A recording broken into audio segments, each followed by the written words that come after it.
Morning, everyone.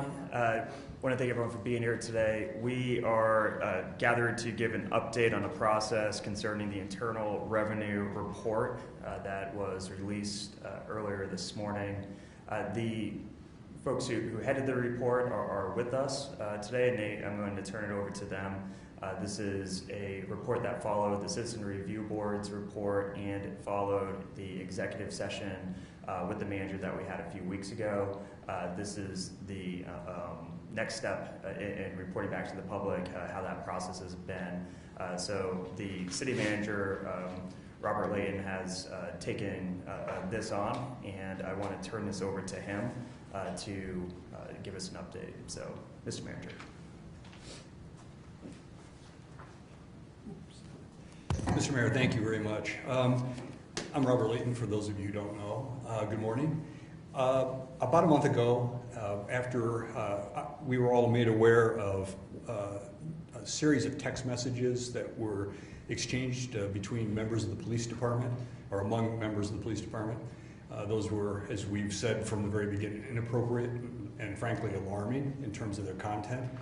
I asked Assistant City Manager Dante Martin to take a deeper dive into those text messages and to review a number of specific issues and to use whatever resources were necessary in order to get information and to be able to develop recommendations on next steps related to not just that, but some bigger picture issues as well.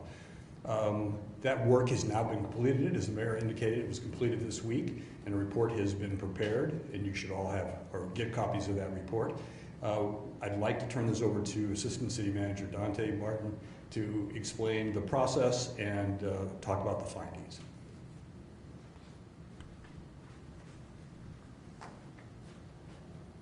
Thanks, Bob. Good morning. Assistant City Manager Dante Martin. First of all, I want to just give you an overview of the process of the review. So, committee review took place during several meetings that took place over the course of 2 weeks. The review focused on questions asked by the city manager and avoided delving into issues that will be considered later by an independent third party. At this time, it's important to me to recognize the people who composed the committee. We had City Attorney Jennifer Magana, Human Resources Director Chris Bezruki, Deputy City Attorney Sharon Digraff, Assistant City Attorney Van Halley, Citizens Review Board Chair Jay Fowler, Outside Legal Counsel Jennifer Hill, Senior Human Resource Specialist, our Diversity Manager Susan Leiker, and me. I want to thank the committee members for their help and their contributions, not only to the review, but the consensus-based report. I also want to thank District Attorney Mark Bennett for coming over and participating in the review and giving us some guidance as it relates to Brady Giglio issues going forward. In addition to that, I'd like to thank Chief Moore and Lieutenant Robert Reichenberger for walking us through step by step the investigation, the misconduct, and so on. The committee's review and deliberations were focused, thorough, and thoughtful. Committee members tested assumptions and pushed back where there was disagreement. The final consensus-based report is a result of serious discussions aimed at addressing officer misconduct and issues with the follow-up investigation. The report contains recommendations that will improve our police department, improve our city organization, but most importantly, hopefully provide a path for us as a community to heal and move forward. That provides an overview of the process. I will definitely respond to any questions you may have regarding the report, but before I do that, I want to take the time to introduce Chief Moore so that he can provide comments.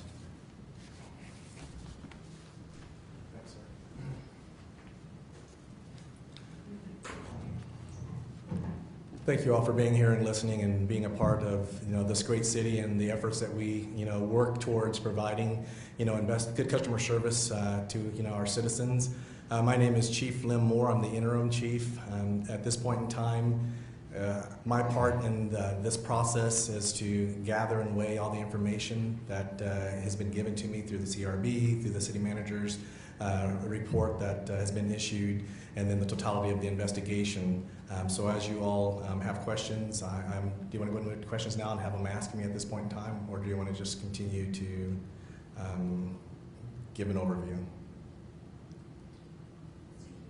Okay, go ahead and question and answers at this time. Yeah, and just if you have questions and it's more appropriate for someone else to answer, we'll just call those folks up. So feel free to ask questions of anyone here, not just who's standing at the microphone. The report says that you guys weren't certain of the influence that the FOP had in this, in the discipline being downgraded.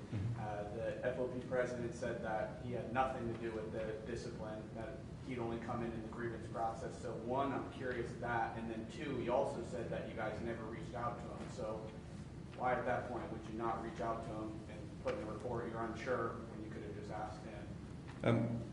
The committee wanted to make sure that we were true to the original scope as set by the city manager. So our focus were the 7 questions posed by the city manager.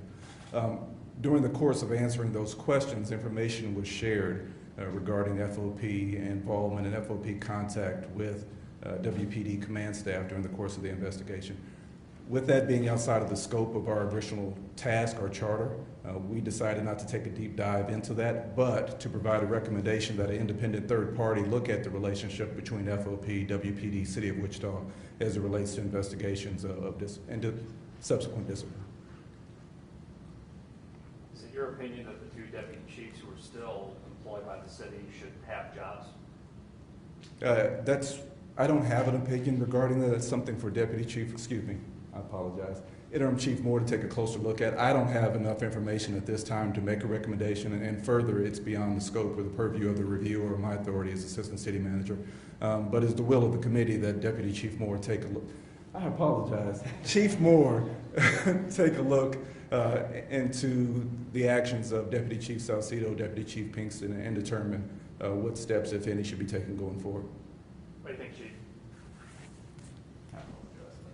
We'll call you Lynn from now.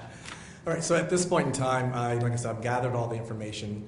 So now over the next 2 to 3 weeks, it's going to be up to me to make the determination of what discipline will end up being. I will take everything into consideration. At this point in time, I can't discuss personnel issues because it is under investigation by me. At the conclusion of my determination, then at that point I will release my information to the law department and the city managers so that it can move forward at that point. So before you weren't sure on who was involved in this process, but now the report says it was Salcido, Pinkston, and Ramsey. What's your thoughts about this punishment that they got so far, about those guys issuing the punishment that the officers did give so far? Well, I can tell you from the standards of me being chief at this point in time, the discipline itself does need to be reviewed. And from my perspective, more discipline may be issued, needs to be issued in this matter. Me and my directive and the culture of the police department is not that at which is being investigated. The Wichita Police Department does a fantastic job of preserving and respecting the rights of its citizens. It's important that all of us know that we have a lot of great men and women, a diverse group of men and women that are supporting our community. The missteps or bad decisions of less than 0.5% of the numbers within our organization is now being represented through this investigation. So it's important for each and every one of us to continue to believe and understand that the Wichita Police Department does continue to be one of the best safety services for our community here in this great city, and I look forward to continuing being the leader of our organization. The report says that you want to get rid of people who showed a bias. How are you going to execute something like that? Are we going to know about those things going forward? Are we going to know what happens out of your decisions next going forward with the people involved in discipline? Okay, so if I understand your question correctly, is if you're going to have the report, or it's a personnel issue. So just as everything else in the past when it comes to discipline with officers, I will go through the appropriate steps per policy, per regulation, and it will be administered into the system. Now, how the information gets distributed out at that point in time is not going to be up to me.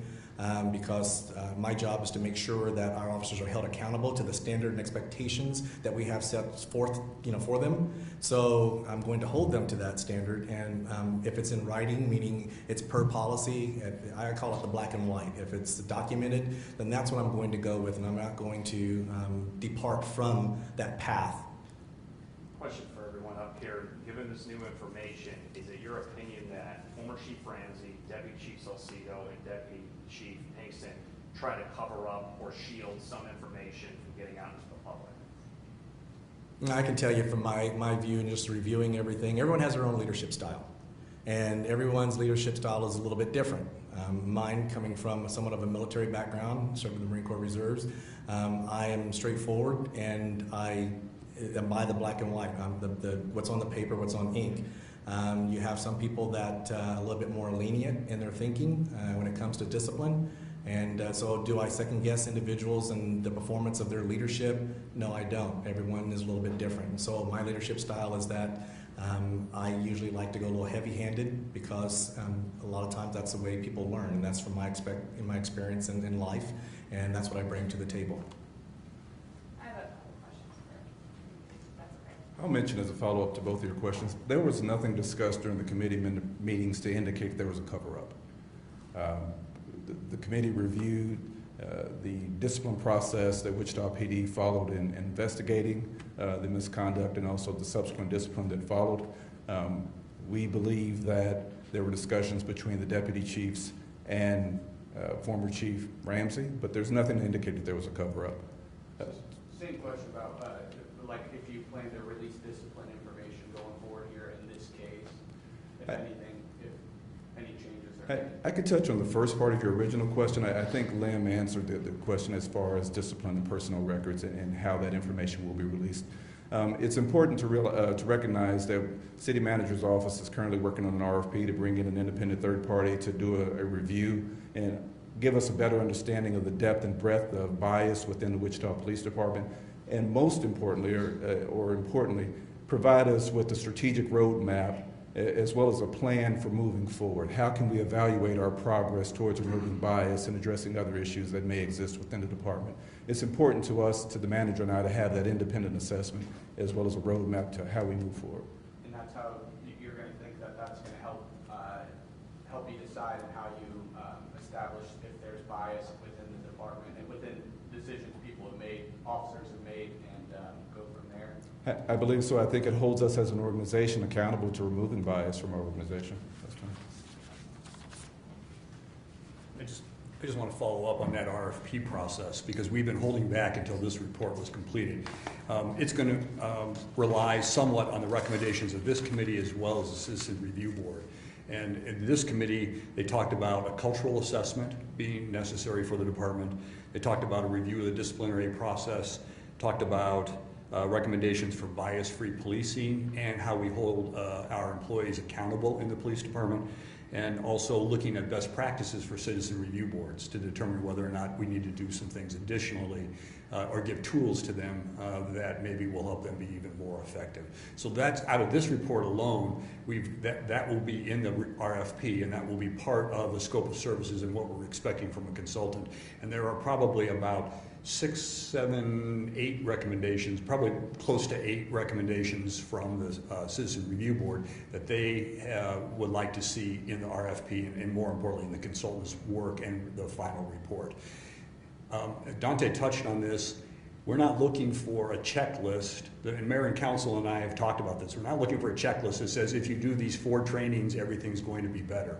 This is talking about the culture of the department, and it's talking about ongoing improvement and how we move forward in a dynamic way, right? So I'm looking at more series of recommendations, a dashboard that allows us to see how we're making improvement over a period of time, not just within 6 months, as I said, just checking off boxes.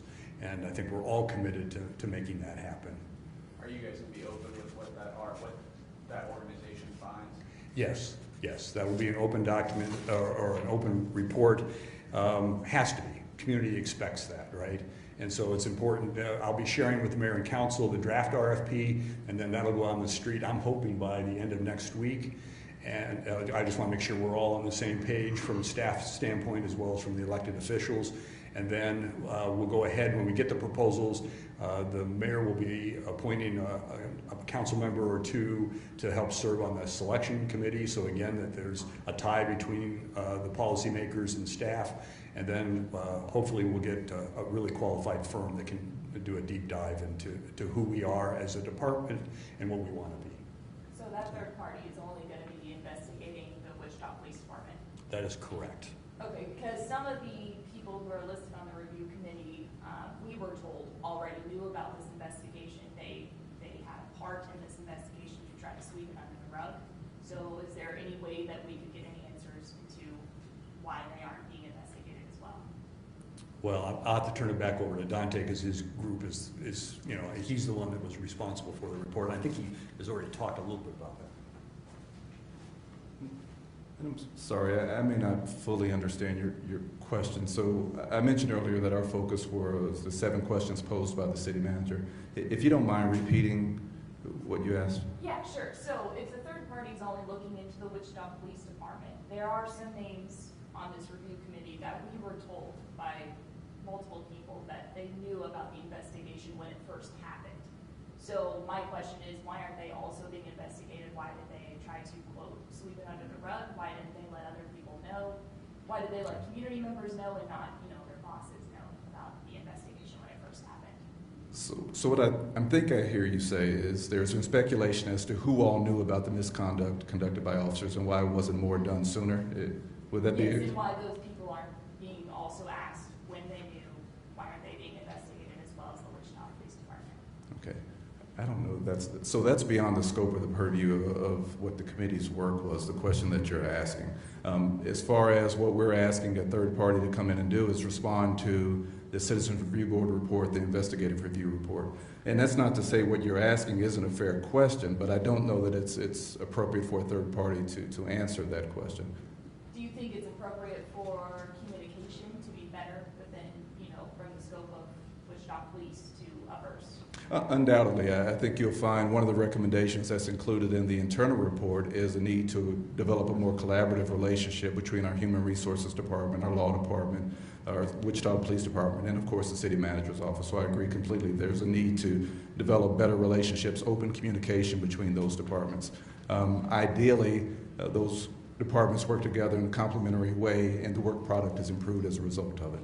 And then are you guys prepared for the FOP or those officers to sue the city if there's further action on those officers? There is a process for grieving if Chief Moore decides to impose additional discipline. There's a process for grieving that. There's a process that involves an arbitrator and ultimately a decision by the city manager.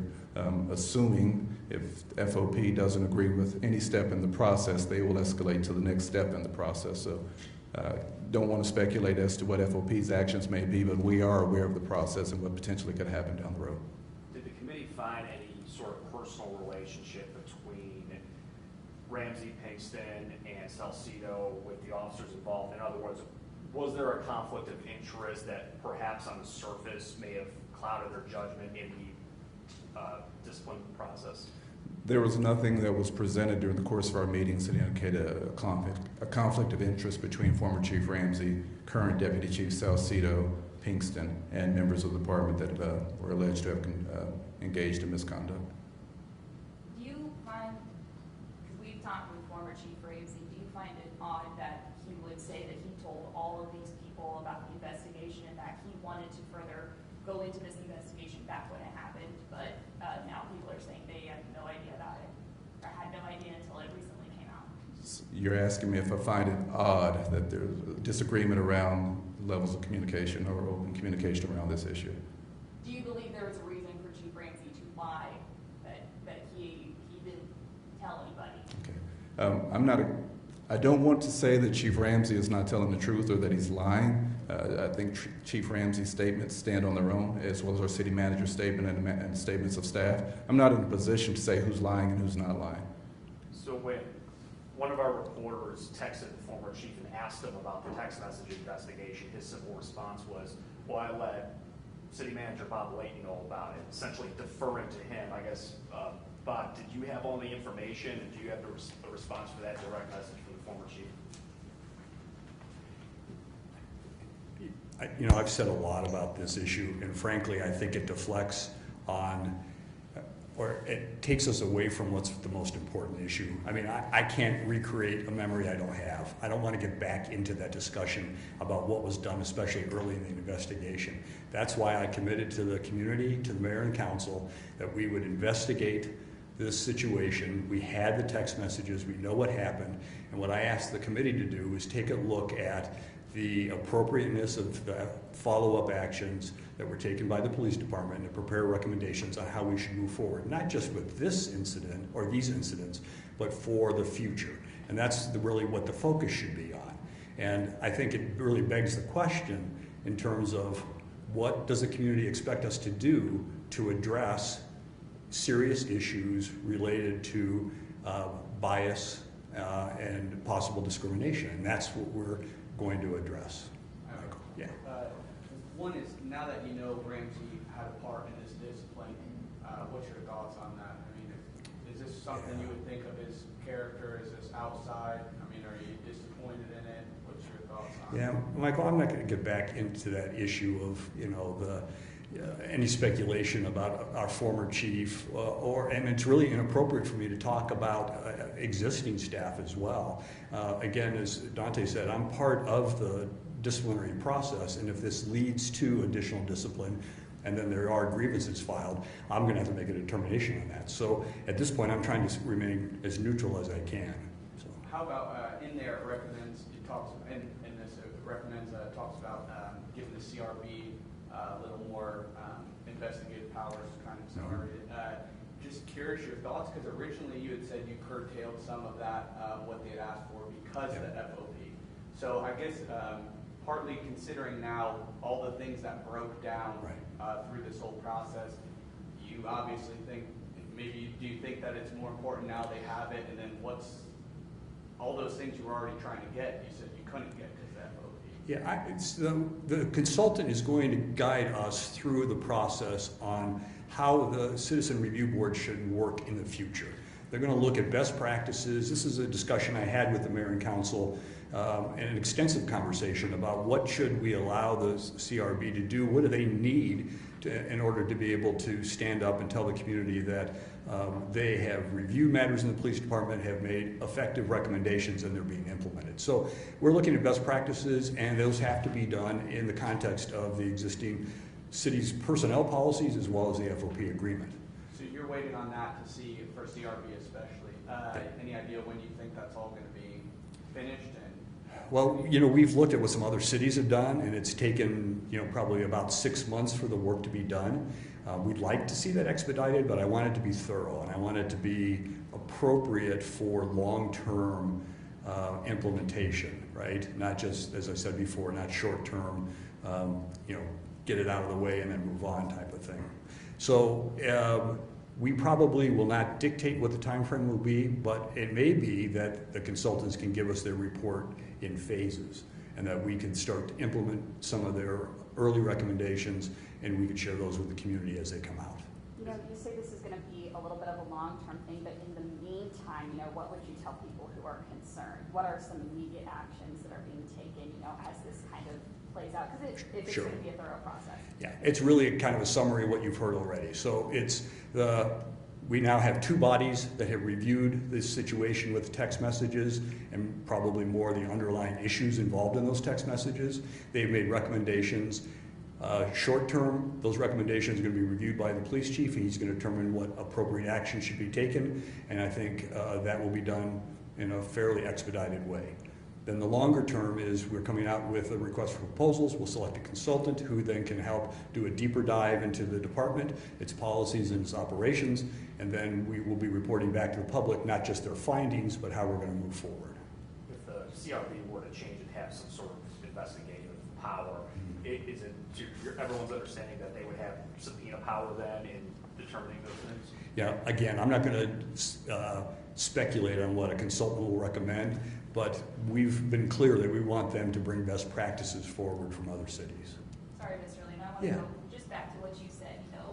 We've done story after story about the text messages. We know that's what's most important here. Right. But also, is it your opinion, do you think that the community deserves to know who knew what, when, and why further action wasn't taken at that time?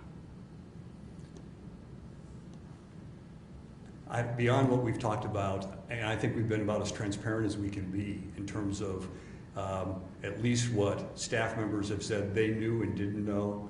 And I can say it again, I did not know the depth and breadth of what we have here. Never saw the text messages before they were shared basically by the media.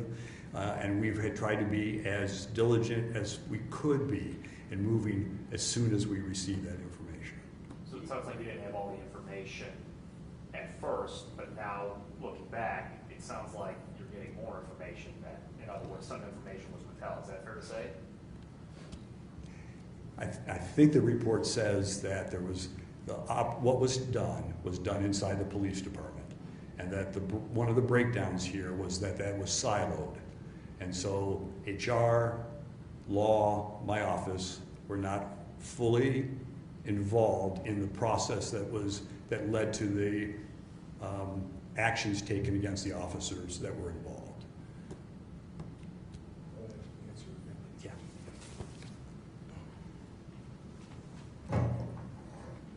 Okay, as the interim police chief for the Wichita Police Department, I take this role very serious. And to answer your question on, in the meantime, while we're waiting for the reports to be concluded, to be finalized, I have worked on measures to assist in building the trust that we have within our community. The Wichita Police Department, we still continue to go out to nonprofits and help paint fences, clean up yards, and build that trust within those organizations, while at the same time having our impact meetings in neighborhoods where there have been a drive-by or a homicide, to where people can see and understand that we are here for them. While at the same time, since I've taken the role as interim chief, we have reached out to the Department of Justice in Kansas City, which is the Department of Corruption within the FBI organization, and they are scheduled throughout the month of May, every Friday, 3 trainings a day that they're going to talk about racial discrimination and civil rights violation to each officer on our organization. So that's in place and it's going to happen. I also spoke with a DOJ member from Washington, D.C. on community engagement, because one of the members from the task force that's going on with CJ Lofton had reached out and said, hey, there's a community and law enforcement breakdown. So the federal agency ended up getting in touch with me, and so in the next 45 to 60 days, there's going to be a community meeting that's going to be hosted by the DOJ that's going to bring community members and law enforcement together to make that happen. So there are a lot of different things in place that we're working on in the meantime to continue to build that trust. Community members are now scheduled throughout our mandatory in-service training. So police officers are required to get 40 hours of training each year. Well, 10 of those hours are going to happen in the month of May. And so I have 2 different panels that are taking place, and I'll invite the media to come out and talk to some of the panel members afterwards when we do this, so that you're able to get their perspective. But I want them to be able to show up to the training, and I have an African American panel to start with and a Hispanic panel to start with. Next year we're hopefully going to move into LGBTQ and Muslim and along those lines, so that we can get a more diverse view of the population speaking to officers. But right now we have an African American panel made up of leaders that are going to be able to speak to officers and tell them this is the expectations of police officers. This is what's happening with our young people. And we're going to have a young person in there between the age of 18 and 21 to speak to the officers and say, hey, this is what you make us feel like when you walk up to us and say, give me your driver's license, instead of saying, hey, may I please get your driver's license? It's very disrespectful, things along those lines. So the communication between the community and officers is going to be established during this training, and all 700 officers will get this training. So, and I call it a diversity panel. So these are things that we're working on, and community leaders, NAACP, Ministerial League, and some other youth groups that we're working with, are setting up to be able to put people on those panels to be able to come and talk to officers. And it's going to be one of those things where I've explained, and I'm going to explain to my officers, you're getting paid to listen. So sit there and be quiet, no matter how tough it is, no matter how wrong the person speaking to you may be. It's important that we have an ear and we listen to our community, and that's what that time's going to be, given towards. I had a question about Brady Giglio and some officers implicated in the text messages. What's the next step here? Because they could be involved in some ongoing criminal cases or some past criminal cases where this could really jeopardize some of those cases. What's kind of the next step from here on that? Yeah, and as Dante Martin explained earlier about Mark Bennett, the DA, being involved. He has all the information at this point in time, and he is reviewing it and taking things into his consideration. Once he's gotten back with us after meeting with the city law, the USA attorney, then they'll give us the report, and we'll be able to identify who's Brady Giglio at that point in time. But until that report's released, we won't have an idea.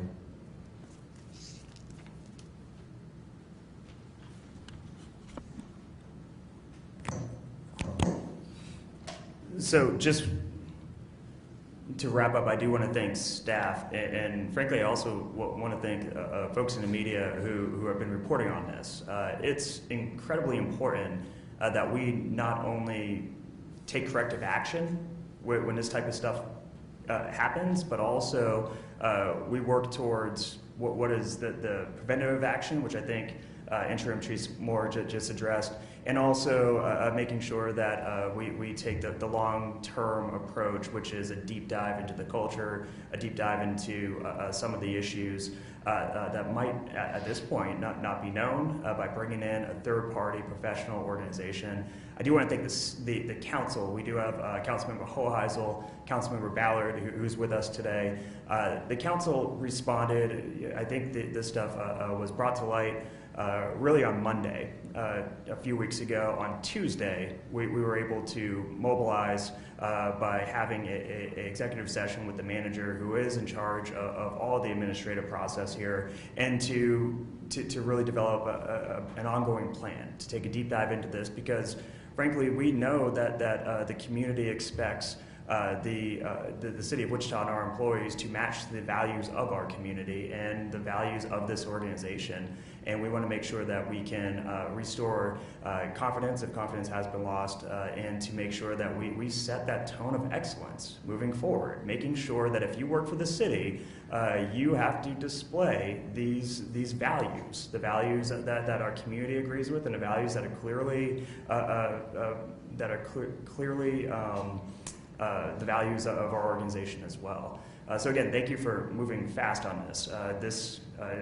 We said within 2 weeks we wanted to get some of these reports out. I think this might be week 3, and this is the second report from a separate body.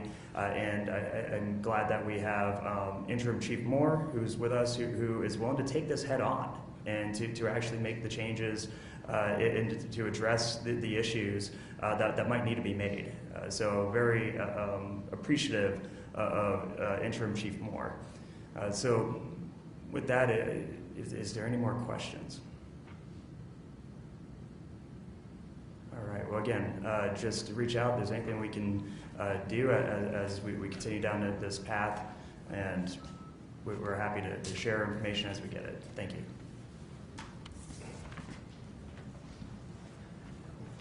Nothing to do with that, but just so that I give all the media heads up from my perspective. I know with new leadership things change. Anytime someone has a question, from this point forward, I'm going to speak to everyone as a group rather than individually. I know that's how it was done in the past, so I want to make sure all the information is giving out at one time from one perspective, my perspective when I'm giving it. So if you have a question, just plan on everyone being there at that time, okay?